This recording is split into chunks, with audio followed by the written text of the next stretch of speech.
What's going on, everyone? My name is Machine Gun Hunt and welcome to another Destiny 2 video. Today I had one subject I wanted to talk about, then something popped up, so I want to talk about two subjects, but then I thought of something else, so I want to talk about three subjects. So what I'm going to do is I'm going to have these videos split into three parts, talk about these subjects individually, and really just go ahead and talk about some things that have been concerning with me personally, something that's been going on with the community. It's not that something serious, it's just I see something was probably going to happen a little bit later within the season 15. And also just something, some advice on what to do like after you get to 1330, after you get some weapons, what to do afterwards. This is, as of this video being recorded, I am going to have this be available Saturday instead of Friday, and for that I apologize, but the first subject will explain everything pretty clearly.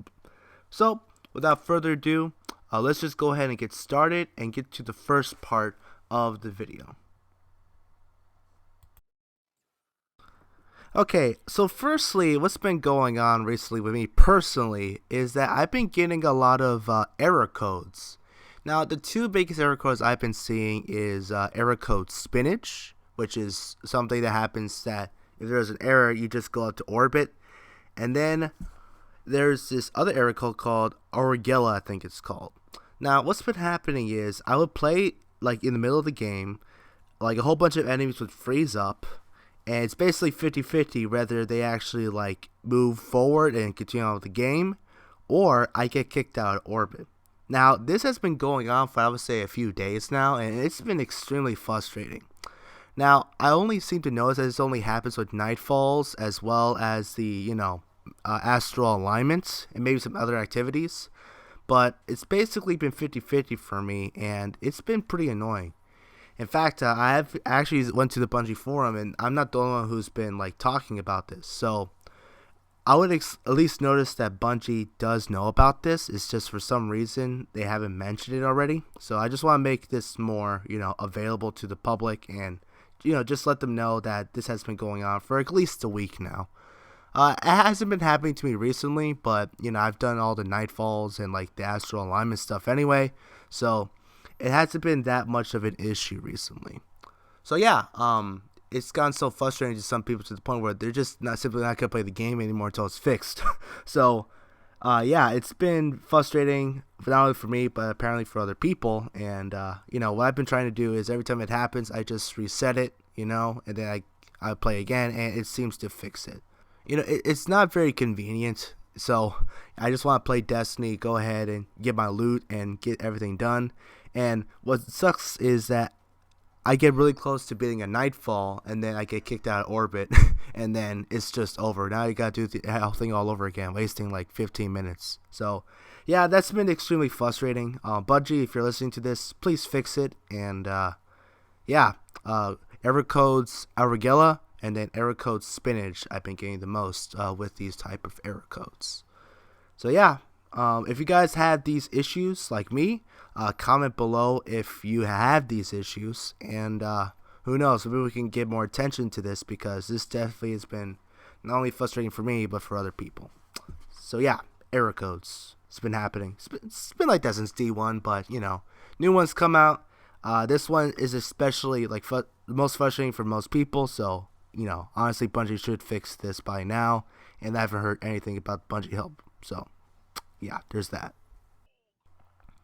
Alright, so the second thing I want to talk about is something that I've mentioned before in the past.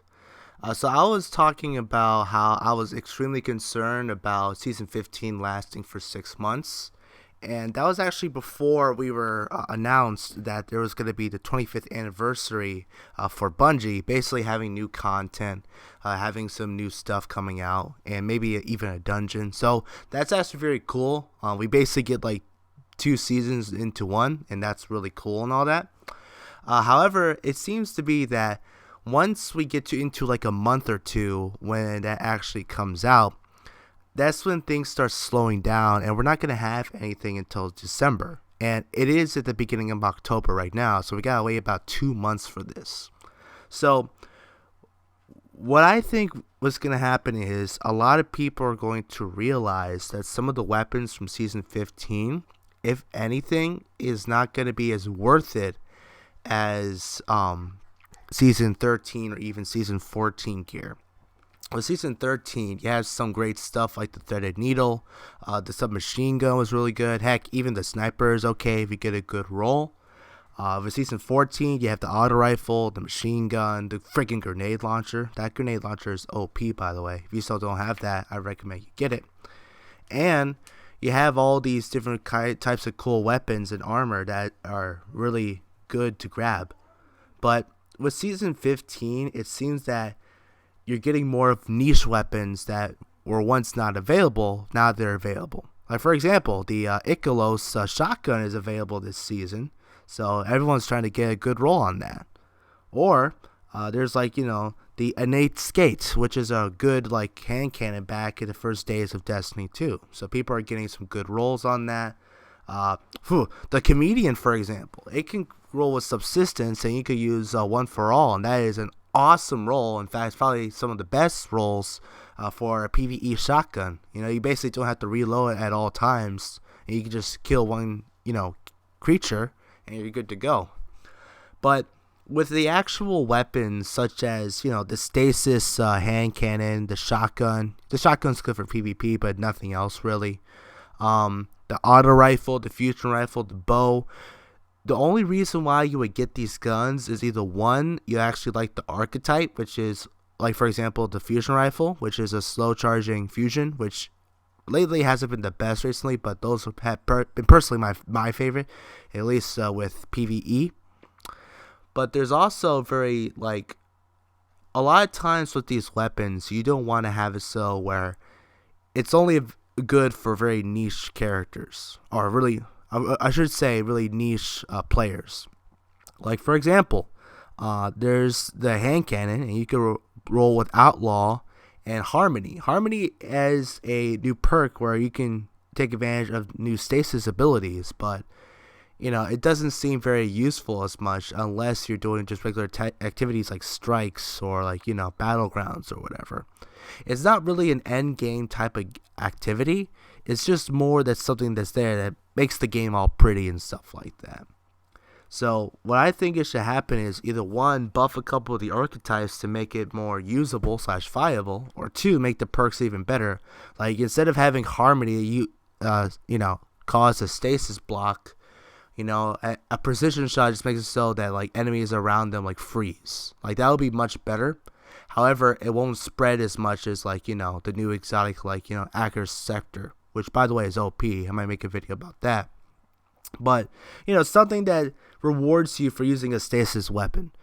The Trials of Osiris linear fusion rifle is excellent. Makes stuff like that. But it seems to be the only new weapon that everyone seems to care about. And that, and maybe the new Drifter, the new Gambit, a scout rifle. So not really into scouts, but just get the overflow explosive payload scout rifle from the beginning of the missions, and you basically get the best PvE weapon out there. So that's my personal opinion with that.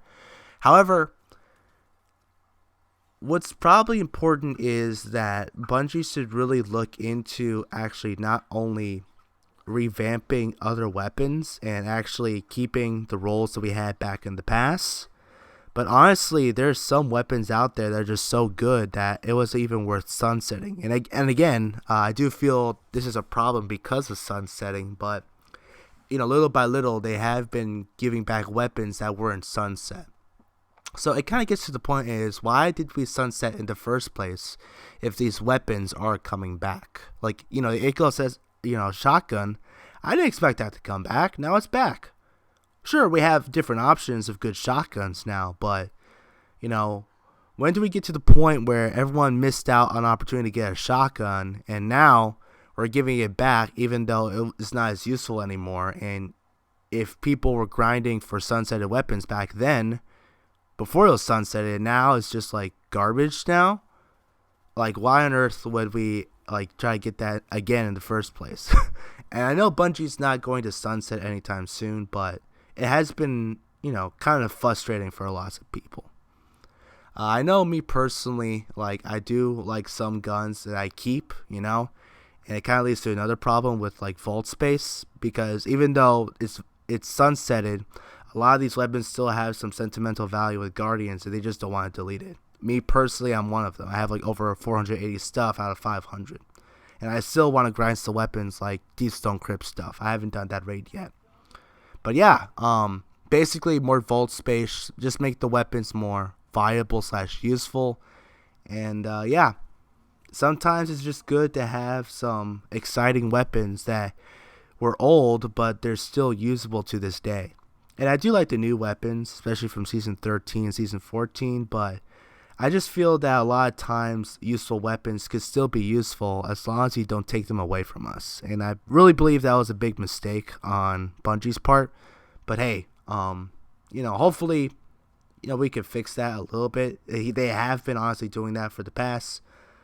But honestly, I think that Bungie should do a lot more of that recently, especially with, something slowing down with the season. It is going to be a 6-month season, so we want to make sure weapons are, people want to get the weapons and people want to use the weapons. And that seems to be the most important part of Destiny right now.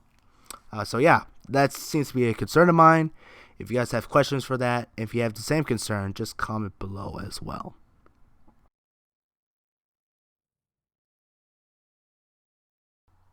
Alright, so lastly, I'm going to give you guys a tip.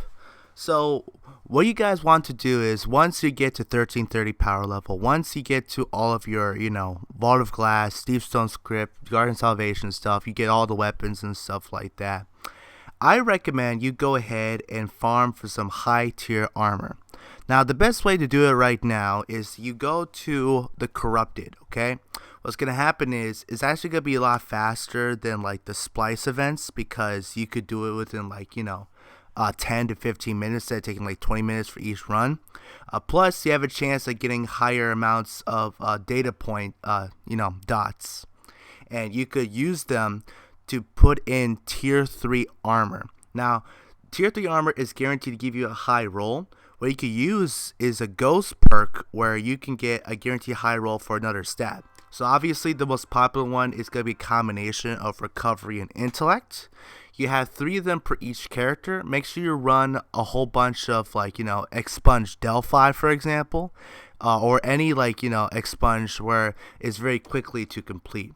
So go ahead and do all those quickly. Plus, once you complete it, you not only get data points, but you also get good rolls for weapons as well. So if you're still hunting for the grenade launcher, the auto rifle, the pulse rifle, the machine gun, all sorts of weapons, then this is a good way to farm not only good weapons, but great armor as well. And even if you don't want intellect or recovery, you can go for if you're a hunter who likes using stasis grenades, then you could get discipline if you want to. And then once you get all the armor that you want, then you can get some of the highest tier builds that you can make. Recently I've discovered this website called Destiny 2 Armorer. Really good. Honestly, what I'm going to do is next week I'm going to make a video explaining how it works, and really the best way is to take advantage of it. So I will be going into more detail on how to getting high tier gear and using the gear that you grab in order to go ahead and take advantage with the gear you collect. There's also a little tip is since you're going ahead and getting this gear anyway, you might as well look for some other ways to get high tier gear as well. For example, it's just good to have that ghost mod for intellect or discipline at all times, because who knows, you might get a good roll for recovery and you might get a good roll for discipline as well. So for those of you who are warlocks, then that is the best roll that you can grab right there. Also, keep an eye out for Xur. Xur has some great armor this week for hunters and warlocks. So go ahead and grab those, and it's pretty easy to grab. He has good god rolls for not only weapons, but for armor as well. Go ahead and grind for nightfalls, get some prisms, get a whole bunch of astral shards. There's actually a little trick to get a whole bunch of more enhancement cores with using prisms if you have too much of them. So stuff like that. what I am going to do is I do want to explain this process a lot more, how to get end game tier gear in order to perform the best possible. So not only perform well this season, but for seasons to come, especially for the Witch King, and especially for those who are coming in very new. It's important to have these type of gear to just play a lot easier with your character. I recently done this with my hunter, and I gotta say, because of this gear, it definitely feels a lot easier to play the game, not only for PvE but for PvP.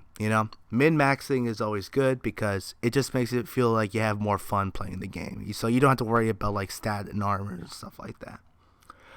So yeah, just make sure you go ahead and do the expunge missions to complete them as quickly as possible and get those data points. Use those data points to get a high tier gear. You can get like 3 of them for each character, and keep an eye out for like Zur. Keep an eye out for a whole bunch of like vendors such as Shax, Savala, not Savala, Savala. I'm sorry, the Drifter, that sort of thing. Just go ahead and take advantage with all that stuff, guys. So yeah, those are the 3 parts that I want to talk about in the video. Thank you guys for watching. This is more of a discussion type of video. If you guys have any concerns that I haven't mentioned at all, make sure you leave it in the comment section down below. And also, I am going to live stream either Saturday or Sunday. I do have some plans for the weekend, so depending on what it is, I might have like a longer live stream. I do want to live stream this Saturday since, the video has to come up like Friday, came out Saturday. So stay tuned for that. I will be trying to do some stuff like Iron Banner, as well as upgrading my Warlock, which is my last character. If you guys could help out, or you just really want to help build your character, then hey, I can help you with that. So thank you guys for watching. Make sure you go ahead to like, comment, subscribe, and share this video. Thank you guys. God bless. See you next time. Goodbye.